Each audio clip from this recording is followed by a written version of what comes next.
নিচের কোন সংখ্যাটি 15 দ্বারা বিভাজ্য? কোন কোন পরীক্ষায় আসতে পারে? Rail, SSC, PSC, group D, group C, panchayat. দেখো, এই অঙ্কটা করার জন্য সবার প্রথমে তোমাদের দেখে নিতে হবে 15 দ্বারা বিভাজ্য মানে সেটা 3, 5 আর 15 দিয়ে বিভাজ্য হলেও চলবে। তো এই অঙ্কটার জন্য স্পেশালি একটা ফর্মুলা হচ্ছে, যে সংখ্যাটা থাকবে সেই সংখ্যার যোগফল। ধরো আমি প্রথমটা নিয়ে নির্বাচন করলাম 1 যোগ 3 যোগ 3 যোগ 1, এর যোগফল কত বেরোবে? 4, 4 3 7, 7 আর 1 8। 8 এই তিনটে দিয়ে ভাগ যাবে না, তাই এটা হবে না। পরের সংখ্যাটা হচ্ছে গিয়ে 1 যোগ 4 যোগ 5 যোগ 5। তো এটা যোগ করলে কত আসছে? 4 1 5, 5 5 10, 10 5 15। তো 15 কে 15 দিয়ে ভাগ যাবে, তাই এইটা হবে রাইট অ্যান্সার। বোঝা গেল? তো এইভাবে তোমরা এই অঙ্কগুলো করবে। এই অঙ্কটা বিভিন্ন পরীক্ষায় আসে এবং তাড়াহুড়ো করে অনেক ছেলেমেয়েরাই ভুল করে। কোন কোন পরীক্ষায় আসে? PSC, SSC, rail, group D, group C, এছাড়াও পঞ্চায়েত, বিভিন্ন পরীক্ষায়। তো আমি অঙ্ক করানোর আগেই আমি বলবো, প্রথমে সহজ অঙ্ক করা শিখুন, তারপরে জটিল অঙ্কে যাবেন। তার একটাই কারণ, জটিল অঙ্ক করতে গিয়ে যদি আটকে যায় তাহলে কিন্তু আপনাদের অঙ্কের প্রতি একটা অনীহা তৈরি হবে। তাই আমি চাই না আপনাদের অঙ্কের প্রতি অনীহা তৈরি হোক এবং পরীক্ষায় আটকে যান।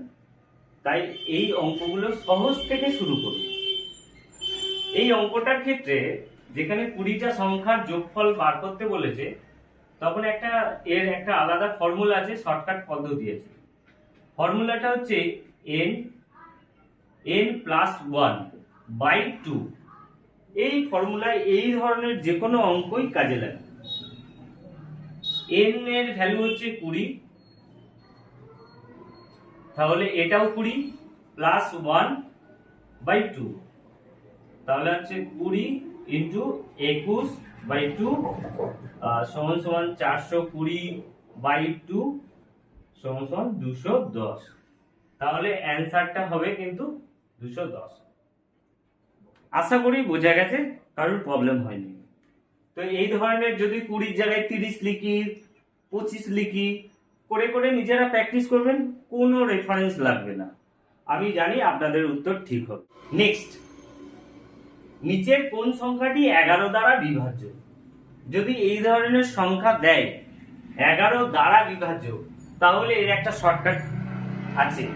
শর্টকাটটা হচ্ছে, আবার যে সংখ্যাটা রয়েছে 1331 বা 1455, যা যেমনই হোক, এই ধরনের অঙ্কের জন্য 1 + 3 - 3 + 1, এই যে ব্যাপারটা রয়েছে, এটাকে যোগফল করব। দেখো, এই যে 1 + 3 করেছি, আবার 3 + 1 করেছি, এটা যোগফল যা হবে বিয়োগফল যা হবে দেখবো যে এটা 0 আসছে নাকি। যদি 0 আসে তাহলে অ্যান্সারটা 11 দ্বারা বিভাজ্য। 4 হবে, 4 - 4 হচ্ছে 0 এসছে, তাহলে বুঝে যাব এটা 11 দ্বারা বিভাজ্য। আর বাকিগুলো কিন্তু হবে না, তাই এটাই সঠিক অ্যান্সার। বুঝে